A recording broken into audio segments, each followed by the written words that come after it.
একটা নিউ ব্লগে আমি যাচ্ছি যা হচ্ছে আমার গাড়ি পরিবেশন করতে। কারণ আমি এখন বাড়িতে আছি, আমি কুচবিহারে গেছিলাম, আমি এখন আসলাম। আমার গাড়ি পরিবেশন কালকে শেষ হয়ে যাবে। জাস্ট মানে কালকে হচ্ছে লাস্ট ডেট।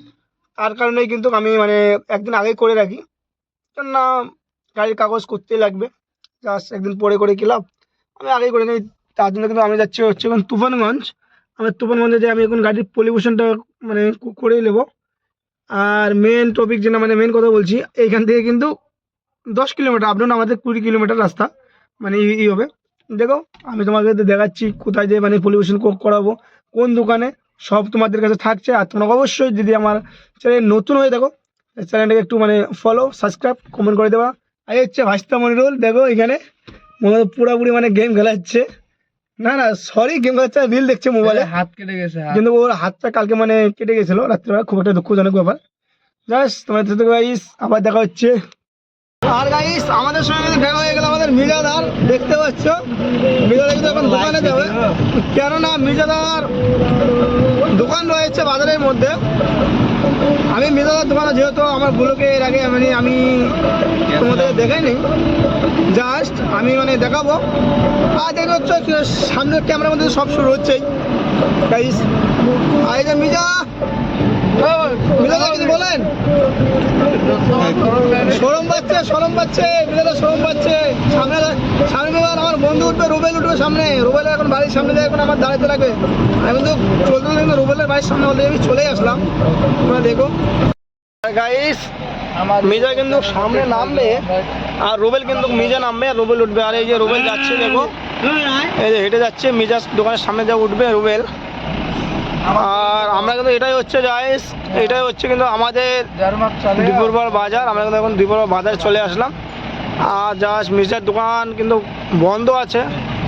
আর গাইস এটাই হচ্ছে মির্জার দোকান, এই যে বন্ধ রয়েছে যে দোকানটা মাঝখানে, এই যে এটাই কিন্তু হচ্ছে আমাদের মির্জাদার দোকান। আর গাইস আমরা কিন্তু এখন কিন্তু চলে আসলাম হচ্ছে লোহাগাড়িতে, যে আমাদের তুফানগঞ্জ চামড়া পড়ে কিন্তু একটা রেল লাইন পড়ে গাইস। আমরা যেন সেই মানে রেল লাইনে এখন তোমাদেরকে দেখাবো। তোমাদের যদি দিক দিয়ে আসো বা ভিজিট করো, জায়গাটা দেখলে তো চিনতে পারবে। দেখতে হচ্ছে এটাই কিন্তু একমাত্র রেলগেট পড়ে আমাদের বাড়ি থেকে যখন আমরা মানে তুফানগঞ্জের দিকে আসি। কেননা এখানে একটাই লাইন, আর লাইনটা কিন্তু এইদিকে চলে গেছে হচ্ছে আসাম, ধুবড়ি। আর এইদিকে কিন্তু চলে গেছে কুচবিহার হয়ে শিলিগুড়ি, মাথাভাঙা, এইদিকে কিন্তু চলে গেছে। আর সোজা রোডটা কিন্তু চলে গেছে তুফানগঞ্জ চামড়া মানে মেন রোডের দিকে। আর সামনেই সেই রয়েছে মানে দাদার যে দোকানটা, যে জায়গা থেকে মানে আমরা পলিউশন করবো গাড়ির, ওই জায়গাটায় কিন্তু আমি এখন যাবো, যে তোমাদেরকে আমি দেখাবো কীভাবে মানে পলিউশন গাড়ি করছে।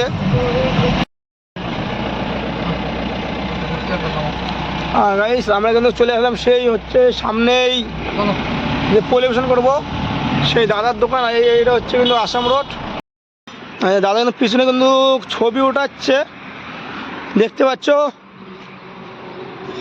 আর এটা হচ্ছে দাদার দোকান চামটার মোড়ে, মানে চামটার মোড় থেকে তোমরা দেখো মানে চামটার মোড়ে ঠিক সামনাসামনি দোকানটা রয়েছে। বালাপুর যে রোড রয়েছে, রোডের উল্টা সাইডেই। আর কিন্তু তুফানগঞ্জ মানে এইখান থেকে যদি তোমরা চলে যাও, তুফানগঞ্জ দিয়ে যদি আসো তোমরা, তুফানগঞ্জ থানার মোড় পার করে আসে কিন্তু চামটার মোড় পড়ে। দেখতে পাচ্ছ তোমরা সেম জায়গাটা, মানে হাতের আসার সময় মানে হাতের ডান সাইড, আর দিকের মানে উত্তর দিকে পড়বে। আর সামনে কিন্তু হচ্ছে কুচবিহার রোড। আর গাড়ি কিন্তু দেখো আমি একটু আগে আসছিলাম এইখানে, কেননা ফটোতে হবে না দেখে দাদা বলছিল। আর এই যে হচ্ছে দাদা। আর দাদা একটু বলেন আপনাদের মানে দোকানে কী কী করা হয়। আমাদের তো পলিউশন, ইন্স্যুরেন্স, ট্যাক্স, আরও আপনার অথরাইজ এগুলো করা হয়। গাড়ির ফাইন্যান্স এগুলো করা হয়। আর অনলাইনে কেস থাকলে তো সব কিছু করা হয়। এগুলো তো কাস্টমার নিজেরাও ভরতে হয়, হ্যাঁ এসে ধরা যায়। আচ্ছা আচ্ছা, ঠিক আছে। আমাদের পলিউশন হয়ে গেল। এই যে হচ্ছে আমাদের কাগজ, ডেটটা দেখতে পাচ্ছ তোমরা। আর আজকের ব্লগে এইখান থেকে আমি শেষ করছি।